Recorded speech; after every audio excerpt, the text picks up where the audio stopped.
అండి. చెప్పండి మేడం. మీ పేరు? మా పేరు వెంకటరావు. మీ హాస్టల్ పేరు?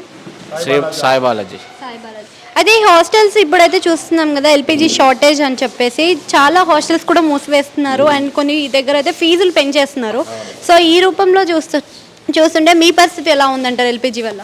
మా పరిస్థితి చాలా తీవ్రంగా ఉంది మేడం. చాలా ఇబ్బందిగా ఉంది. గ్యాస్ మనని 4 రోజులు బట్టి కూడా అసలు గ్యాస్ వల్ల చాలా ఇబ్బందులు పడుతున్నాం. అంటే ఎంత వరకు చూసుకున్నా కానీ మనకి నెలలో వచ్చేసి మినిమం 5 లేదా 6 గ్యాస్ సిలిండర్స్ అయితే మీకు పడుతూ ఉంటాయి. మరి ఈసారి కమర్షియల్ 5,000 6,000 అంటున్నారు కదా, మరి అంత రిటర్న్స్ వెనకకు వస్తాయి అంటారా మీకు?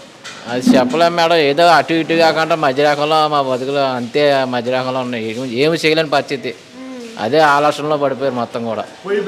పొయ్యి పెట్టి కట్టెలు పెట్టుకొని బయట అలాగే ఇలా తింటాలు బట్టి ప్రస్తుతానికి అయితే గ్యాస్ అంటే ఇప్పుడు పుల్లల పొయ్యి వాడుతున్నారా? కట్టెలు వాడకపోతే గ్యాస్ 4,000 5,000 అంటే మనం ఏడ కొనగలం మేడం.